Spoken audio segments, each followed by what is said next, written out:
up, Tzu Chi volunteers in Thailand distribute relief supplies to fire victims in a village near Chiang Mai.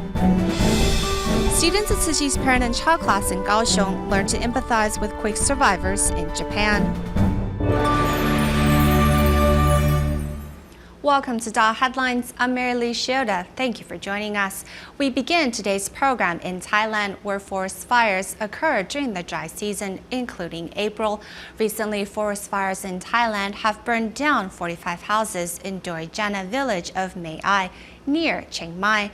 Learning of the news, volunteers from the Tzu Chi Thailand chapter joined the staff of Tzu Chi Chiang Mai School to distribute relief supplies to the affected residents.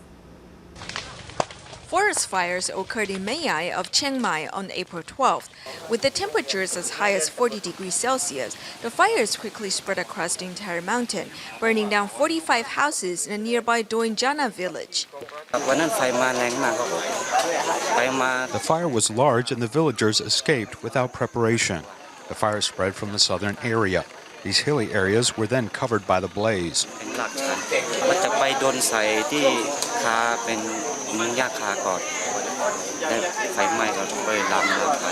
A total of 187 villagers who were affected are currently finding shelter in schools and border police stations. Most of them have no money. Learning of the news, Tzu Chi volunteers in Thailand have gone up to the mountains to distribute consolation cash and daily necessities. We're grateful that the Tzu Chi Thailand chapter and Tzu Chi Chiang Mai School have come here to distribute supplies to affected residents. The supplies are daily necessities that they desperately need.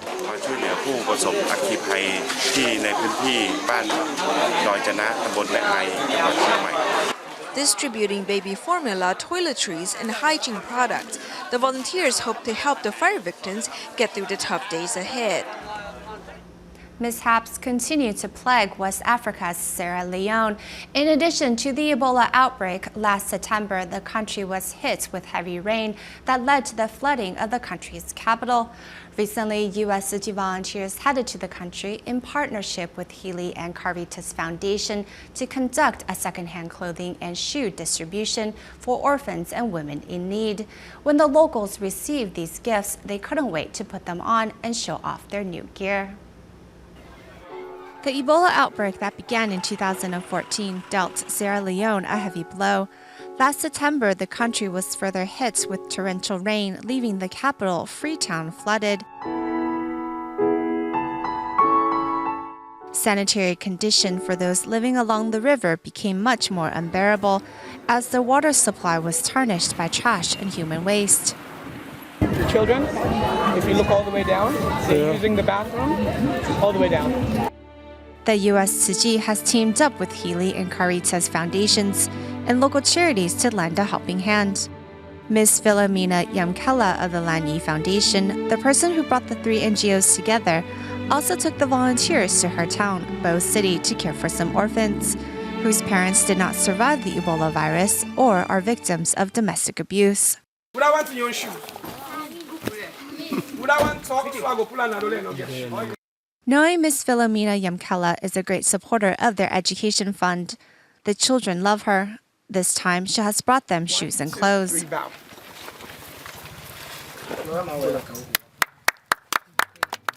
Another group who are happy to receive these secondhand clothes and shoes is the women at Rocal Community Center. Having survived Ebola, they are currently residing in Waterloo Community Center temporarily. They bring out their certification from the Ministry of Health and Sanitation, stating their clean bill of health to put the volunteers' mind at ease. Upon receiving their gifts, some of the women immediately change into their new clothes and smile happily for the camera, as it's the best thanks they can give. Also about helping out the needy, but moving our focus to England, in Manchester, the Cornerstone Day Centre serves homeless people as well as disadvantaged groups. It is staffed by both Christians and Buddhists working together to provide this vital service to the community.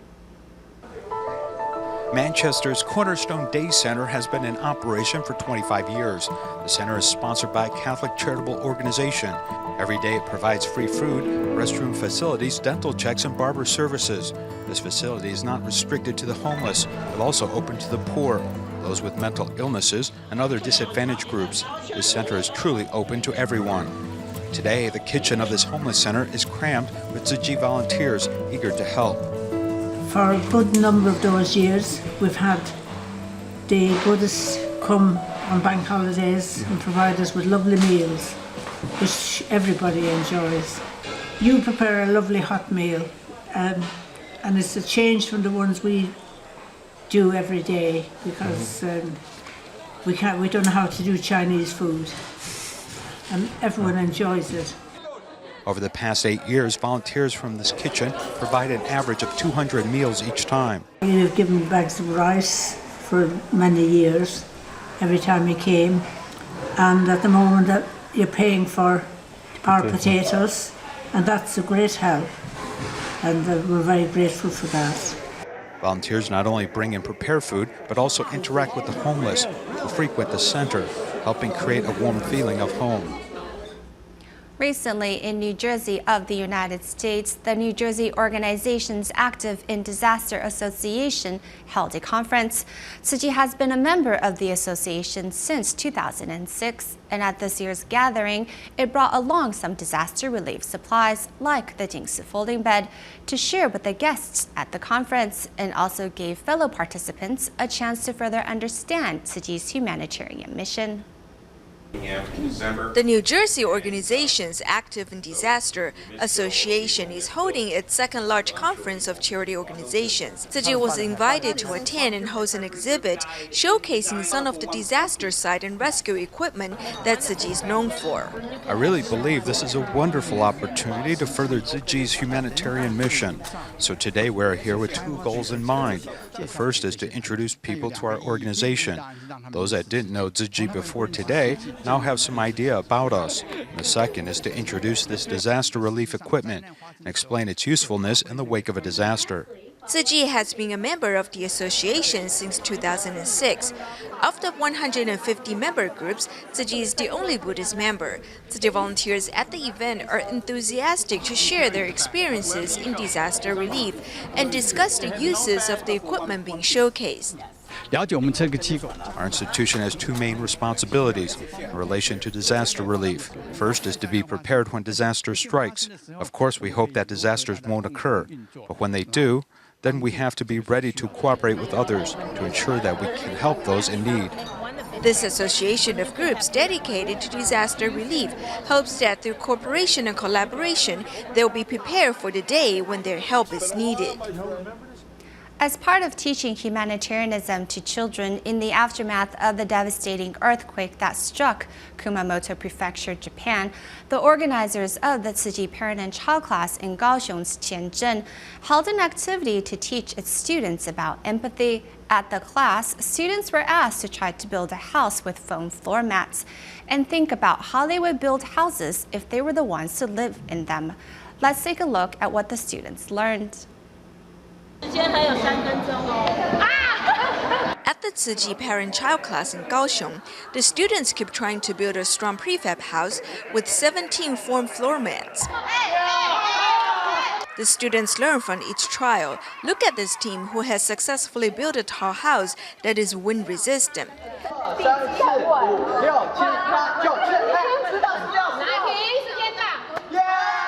The students then realized that with a steady foundation, the house's height won't be a problem.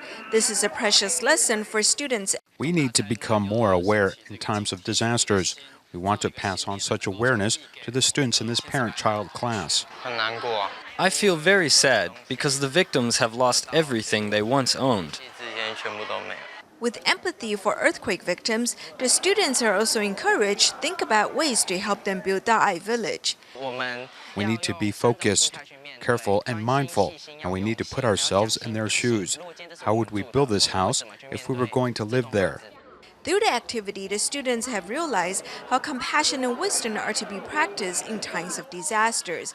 In addition, they have also nurtured the seeds of compassion in their hearts.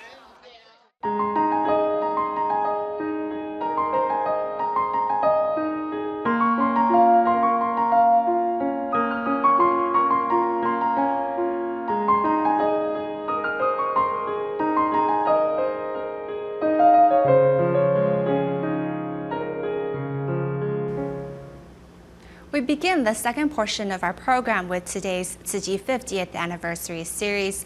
Next, we go behind the scenes and learn about Tzu Chi's volunteer training program and how did the current program come about. It is thanks to the program that certified Tzu Chi volunteers are born with the determination to carry on Master Cheng Yen's mission with the Buddhist heart. I am just an ordinary working class. I am also a mother.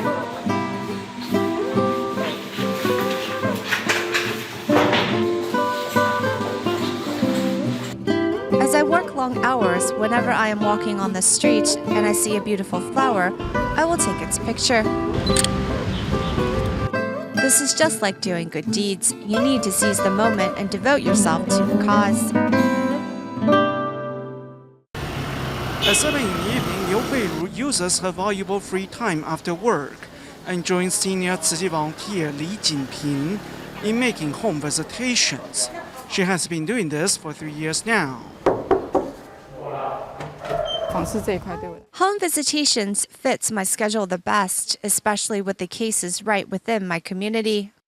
Through earlier contact, the volunteers learned that this family sleeps on wooden board, and thus they have brought the family a mattress and a refurbished second-hand washer.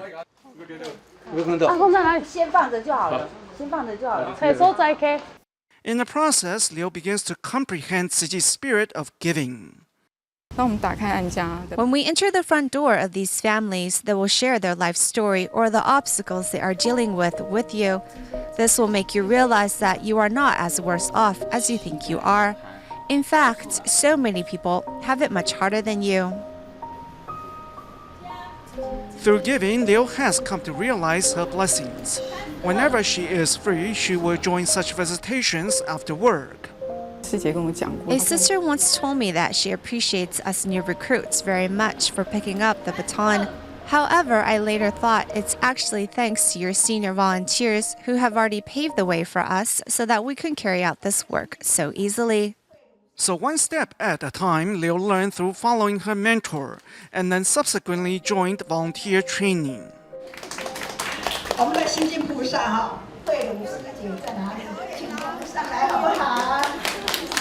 After the internship, one begins their formal training and studies Tzu Chi's 4 endeavors and 8 footprints. The lessons are studied and then practiced. While practicing the lessons, trainees must reflect on their own conduct to see if they do follow Tzu Chi's principles. If they do, then they will receive their certification at the end of the year. The 4 endeavors are charity, medicine, education, and humanity. With the addition of international relief, bone marrow donation, environmental protection, and community volunteerism, makes up the 8 footprints. The current training program, established in 1995, was the result of a study session in 1990.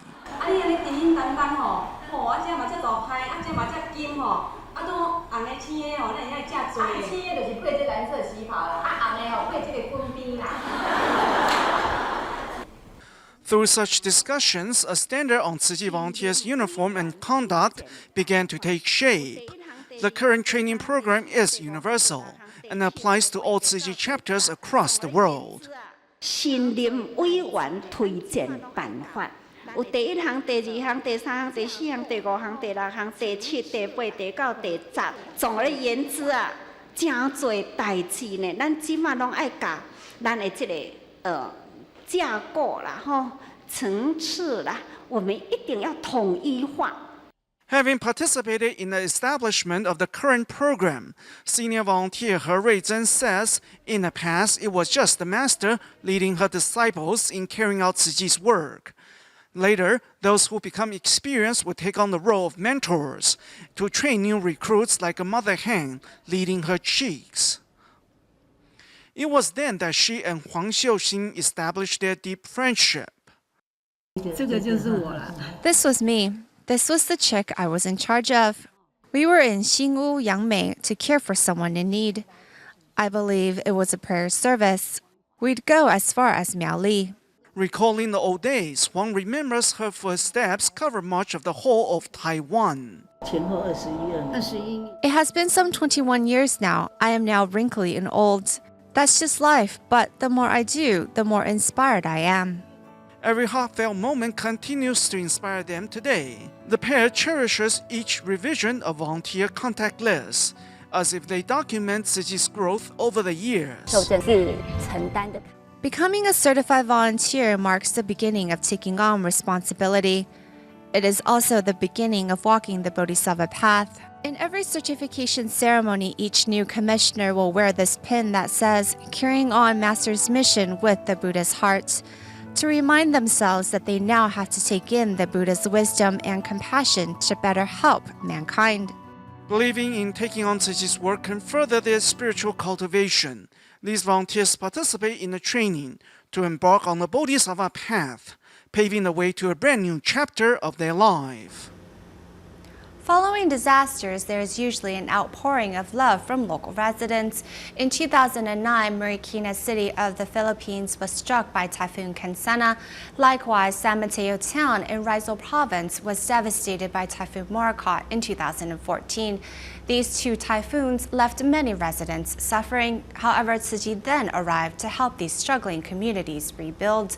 Now, members of these Filipino communities are a part of the Tzu Chi family and are preparing for the upcoming Buddha Day ceremonies. Dressed in white shirts, these residents of Marikina City have come to the local Tzu Chi Recycling Center to practice for the upcoming Buddha Day ceremonies. Since most local residents are Catholics, many here are unfamiliar with the motions. However, after the actions of Tzu Chi in this community, they are eager to show their gratitude, despite having a different faith.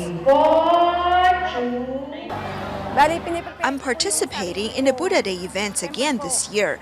I've also prepared myself to become a vegetarian, so I hope to purify my spirit as I prostrate before the Buddha. In the past, Maria had a bad drinking habit, but is now taking a new direction. Then there is also Eva, who seeks to honor her mother as the tri-celebration of Buddha's birthday, Tzu Chi Day, and Mother's Day approaches. My mother is everything to me. As I grew, I saw the way that she cared for me. Now her birthday is approaching, but I can't go to her side because my husband is a carpenter and we're worried about paying for our rent. Here in San Mateo Town in Rizal Province, residents are also practicing for the Buddha Day celebrations. This is young Lazel, who invited several of her friends to join the event as her mother has been involved with Tzu Chi. Here everyone is equal, just like volunteers are always saying. We need to act with one heart and help others. Peaceful, then tulong-tulong. Moving as one with hands clasped, these residents in the Philippines are expressing love and gratitude that transcends religious boundaries. Growing environmental awareness has led to a greater number of green buildings appearing in the residential and commercial markets. Real estate developers are now offering many new energy-saving designs to help attract home buyers. However, many still do not fully understand the concept of green buildings, as it is difficult to differentiate those which embody different degrees of sustainability and environmental awareness. According to a recent survey, the majority of energy consumption in urban areas of Taiwan comes from commercial office buildings. Therefore, it is imperative for such buildings to go green. Fortunately, computer technology can help advance energy efficiency. 你要去几楼？我要去4楼。那你要搭哪一部电梯？就是它灯会自己亮，是智慧电梯。The more an elevator travels, the more energy it consumes. For this reason, this 38-story building uses intelligent computer control, along with specialty elevators serving upper, medium, and lower level floors to save energy. This beautiful garden is not watered by tap water, but by a rainwater recycling system which provides irrigation. This fifth-floor terrace collects rainwater which flows to a third-floor storage tank due to gravity, and then later flows to the first floor to water the garden. Green building is now a hot buzzword in the real estate market, with 4 major assessment categories: ecological, energy saving, waste reduction, and good health. A closer look at green buildings includes 9 major benchmarks: vegetation coverage, water resource utilization, CO2 reduction, base water retention, and other categories. After this assessment and review, 5 different grades are available, with diamond being the highest level and the lowest being copper and qualified. In Taiwan, none of the buildings have achieved the top grade, though the number which have received certified status has increased. In addition to commercial buildings going green, the same trends are influencing residential buildings. This underground car park is equipped with smart lights that automatically shut off, so no one has to worry about leaving the lights on. 大部分的一辈子就是买一栋房子。 Most of the people only purchase one home in their lives, and they will take into consideration energy conservation and saving of utilities. Going a step further, if one building installs 108 solar panels, we estimate that the annual savings in electricity fees is about $25,000. 费用的支出。 New residential buildings, even if they don't have green building status, still utilize energy-saving designs to help homeowners save money, showing that the green building trend is expected to likely grow in the future. In related news, the Legislative Yuan has passed the amendment to the Water Supply Act, requiring all future household appliances and equipment on the market, such as washing machines and toilets, to be water efficient only. It is estimated that the enforcement of the law will likely help the public save 6.3 million tons of water each year. Here's more. In the past, an average toilet flush uses 9 liters of water. Now, using products branded with the government-certified water conservation mark, 1/3 of the water is saved with each flush. Usually, a full flush uses 6 liters of water, while a low flush uses 3 liters of water. To promote water conservation, more than 80% of toilets and washing machines are already branded with the water conservation mark. Now the Legislative Yuan has passed the amendment requiring merchants to exclusively carry water-efficient products. In the past few years, we have been encouraging the public and merchants to use and sell products branded with water conservation marks. If all the consumers buy water-efficient products, we can save at least 6.3 million tons of water each year. 我们就有买啊这种啊，都买省水省电的一些家电。是还可以啊，对啊，包括以后要缺水，像去年缺水啊。 The Water Supply Act requires that products including faucets and shower heads also carry water conservation marks. Since the product prices will not increase because of the water efficiency, the consumers can switch to using these appliances and help conserve water with ease. It has been 10 years since the Bali Aishing Home for Persons with Disabilities held the annual student exhibition. The exhibition this year includes pottery work and will be going on a tour around local elementary schools. We now visit Luzhou's Ren'ai Elementary, the first stop of the exhibition at the end of the program. Thank you for joining us. Goodbye.